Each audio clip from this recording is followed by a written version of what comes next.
back to the third week of 1948, ladies and gentlemen. And with this week, of course, we want to be able to go over a few key moments for 1948 years, such as music goes. But before we actually do that, we want to thank everybody who is listening, who's subscribed on the YouTube as well as podcasts as well, as we are an independent studio. And obviously, as throughout the weeks, we discuss life's entertainment, where each month is a different year and each week will be a different topic. Last week were cartoons. The week before that were TV shows. This week is music. Of course, we'd like to thank, as we do with every episode, I'd like to thank Kevin Holmes for the intro and outro, Just a Die, who created many of the musical elements for us, and of course, our researcher, Stephen Dawson.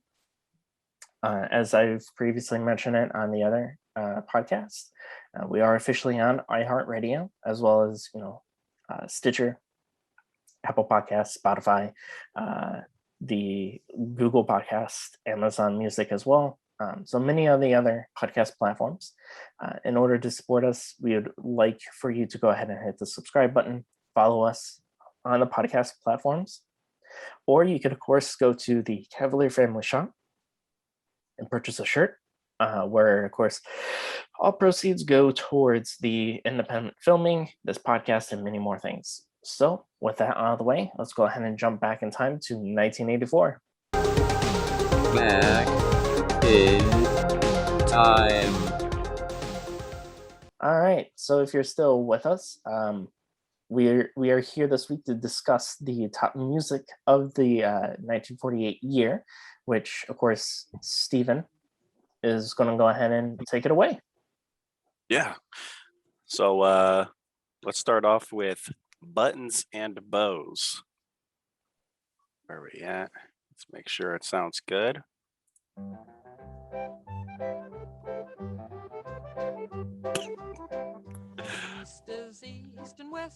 So this is by Dina Shore. I believe that's Dina Shore, Buttons and Bows, 1948. This is the top song. I never heard of it, but I listened to it earlier, and it sounds like it sounds like a Fallout 3. I'm walking into Washington D.C. Fallout 3. I'm gonna hear the song playing on one of the radios out there. If anybody's played that game. See, for me, it honestly sounds like it'd be something on a James Wan horror movie, like Insidious or something like that, whereas like that casual music in the background, like that old school type music. So to me, that's how it sounds. Ro, what about you?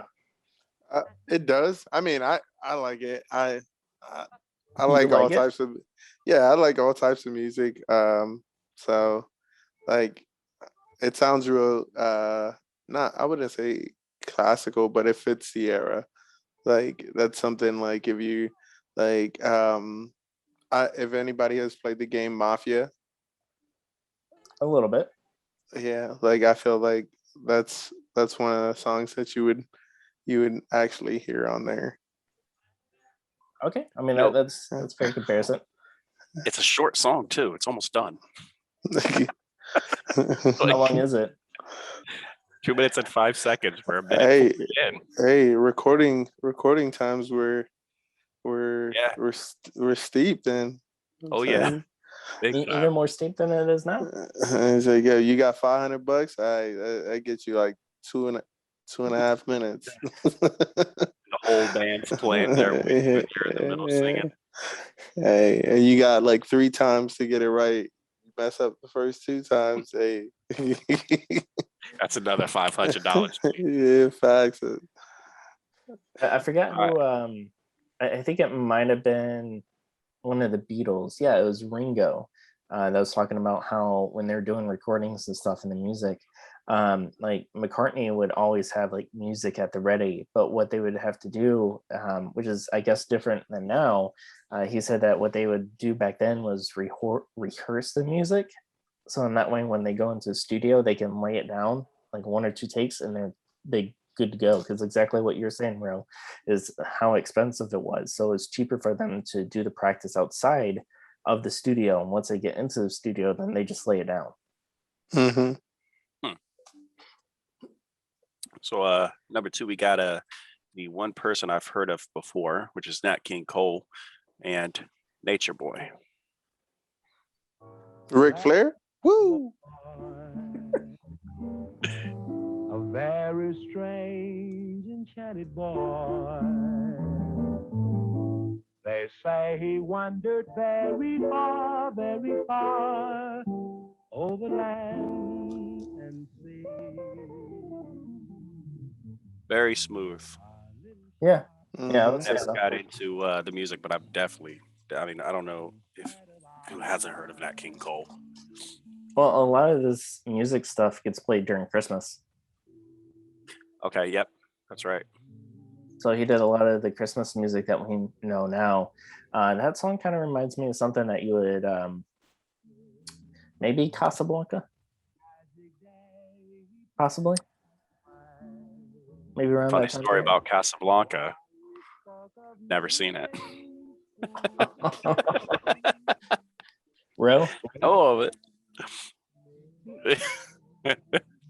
Times two on that. That's why I looked away. Let's go. Never seen it. Never seen it. See, it's a classic though. And apparently, I only know this because I used to watch The Girls Next Door, with the Hugh Hefner and the 3 Playboy Playmates. Yeah. That sounds like a late night show. Well, it was on MTV. I only know it from the show, but apparently Hugh Hefner's favorite thing to watch on his birthday was Casablanca every single year. So they would always show it. He's the right age for that. Mm-hmm. Or he was. May him rest in peace. Too soon. I mean, during our college program, Ro, do you remember when I told you I met Holly Madison? Yeah. Yeah. I cashed her out in a register. In a register, I cashed her out because she was buying something at the merchandise store, and she was actually she was smaller than I anticipated. It's the angles, baby. Apparently, okay, so there were 3 checkout locations, and the third one, which was the far right, if you walk in, it was the far left, but if you're already in the store and behind the register is the far right, and it was kind of lifted a little higher than the other ones, and that's the one where she came through, and that's the one that she was purchasing her stuff. And I'm not gonna lie, being single during that time period, I was watching her, making sure that when she was ready to check out, I was the one to do it, because I'm available best. exactly, like I'm available, I'm next, because I mean, out of the 3, she was my favorite. He puts a closed sign. He puts a closed sign. Everybody else walks up. Hey, I'm open over here. Exactly, play favoritism. So she came up. She was looking to check out. Of course, when she first saw me, though, she kind of gave me like a I don't want to say it was an evil look or like a disgusted look, but she gave me a look when I came from the back area. And then yo, pause. So when all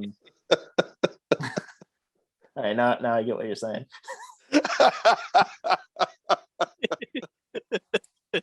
No, like I came from the back room, from the supply room, and I think I almost hit her with the door, which is probably why she gave me that look. So when she was ready to check out, I was like, I could take you over here, and it was on the higher elevator one, so it was hard for her to look over the counter in a way. So when she handed over the card, I scanned it, and it said sale declined, and I paused. I'm like, how the hell am I going to tell Playboy Playmate that her credit card was declined? Not only that, but it's the last dumped you. But not only that, it's like that last movie you did, it didn't hit yet. So like, I'm trying to think of what I'm going to say because, Playboy Playmate, popular. I know she has the funds. So I tried it again. It was declined. Meanwhile, my manager is like right next to me and she's chatting a storm up with her, which is kind of funny because like she acted like if she was her best friend. But during the time period, like my manager was probably in her like 60s, 70s. So she would, unless if she watched the show, I don't think she knew exactly who she was either. Right. So I scanned it the second time. It said declined.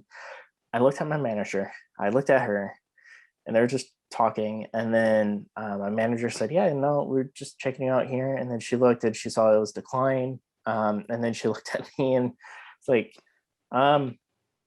so apparently it was declined. And she goes, "Oh, really? That's so weird. I know I had the funds in there."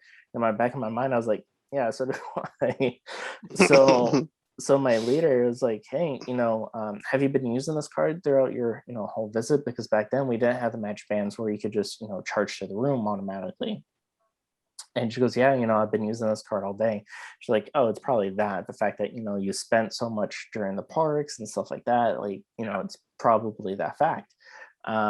So then she handed me a different card. She goes, "Okay, just use this one." And I used it and it went through. And I mean, that was it. But just the time period that when I met her, because during that, I think, if I'm not mistaken, Ro is 1 year younger than me. So during that time, it was during the holidays, and I just turned 21.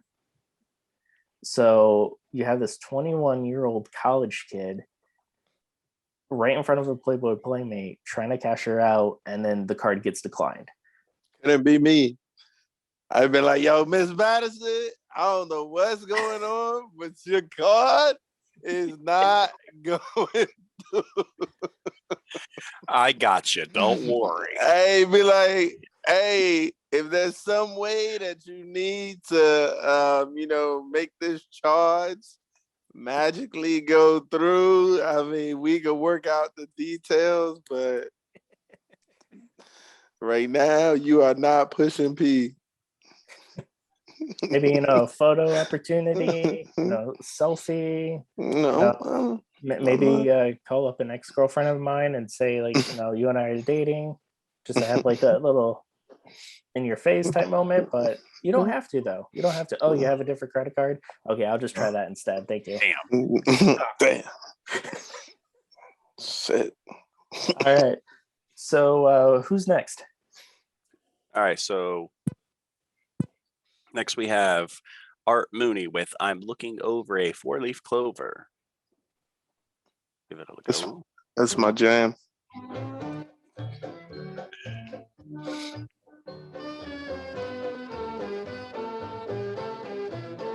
Thought I had it queued up better than this.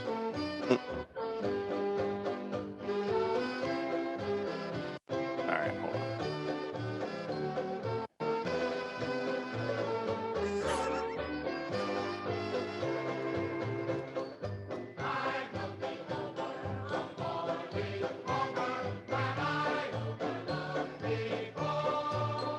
Psychopath. I feel like this is something a psychopath would listen to.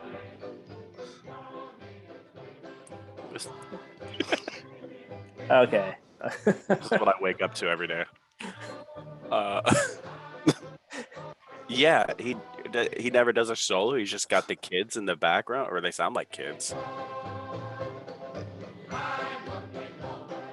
Yeah, he's just got the background the whole time. Yeah, it sounds like something you would like, one of those scary movies. Like they're out, they end up at an old like carnival place, like, and then it's shut down and like you're getting chased and then the lights turn on and then a random ass music starts playing. Like, yeah, it was like, and we die first, right? Of course, so so I'd I hear the can't find first it in 5 song. seconds. This is not it. Mm-mm. Yeah, that one animatronic that's just dancing like it's a small world and just stops Yeah. and just It looks just at you. looks at you. Yeah, right.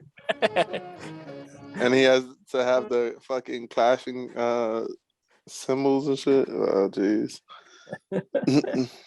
Yeah, I didn't like that at all. I did. He had no Yeah. part. He had backup singers the whole time. Yeah, nah, Yeah, that's not it. yeah. I didn't care for that at all. And where's All right, this list coming from? Where's this list coming from? This is, I'm sorry, playback.fm. Huh. Okay. Yeah, they should never play that back.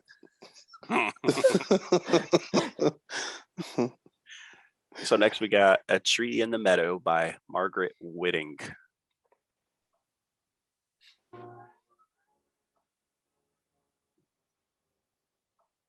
There's a tree in the meadow with a stream drifting So by off rip, and I like its classiness. It Yeah. has a very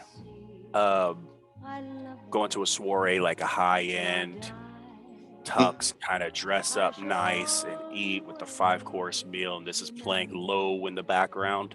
Mhm. That's the feeling I get from this without knowing what the song is about or anything like that. It's very posh. Yeah. Well, of course. That's what we used to listen to back going to the evening bowls. So what? Now you first so now you die first in a horror movie, and then all of a sudden you're British. Yeah, I mean, you've lived there. If you live there long enough, it kind of comes natural. True, it's true. No, that sounds like what's her face? Who sings the song Sora Sora?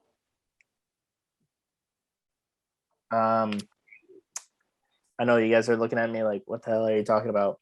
Hold on. I know it's Doris Day. That's it. Doris Day, why does that sound familiar? She was an actress and she was a singer. Let's see. I'll pull her up for everybody who is listening and watching. Doris Day was an American actress, singer, and animal welfare activist. Did not know that. She began her career as a big band singer in 1939, achieving commercial success in 1945 with 2 #1 recordings, Sentimental Journey and My Dreams Are Getting Better All the Time. Looks like she was actually born April 3rd, 1922 in Cincinnati, Ohio. Unfortunately, she died on May 13th, 2019, actually, in Carmel Valley, California. This is Doris. This is Sarah. That's it. Yep. Whatever will be, will be. The future's not ours to see. Que sera, sera. What? Okay. Yeah, it has like that. It's got some Hispanic tones in there. Mm-hmm. I feel like it's more Italian. Okay. Yeah. You're right. Yeah, I remember my grandmother would sing that whenever, which, I mean, it's kind of fitting because she's Portuguese. So she just loved Doris Day during that back then. But no, like Margaret Whitting, right? Whitting.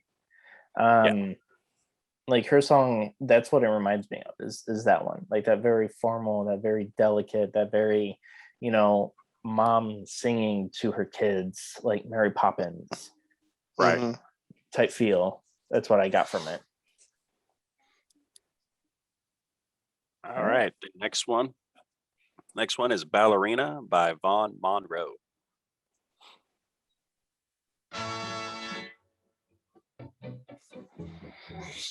Ballerina dance and do your pirouette in rhythm with your aching heart.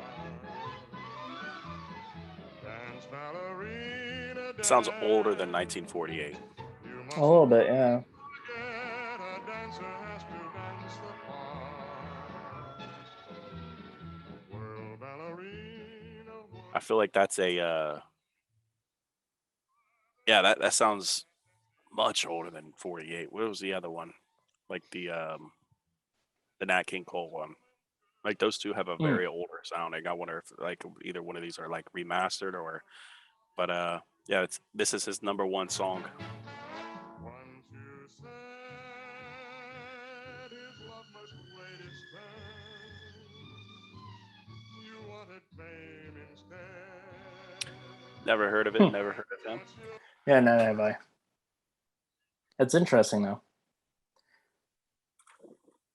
Can we go back to Margaret Whitting and Doris Day songs instead of Vaughn Monroe?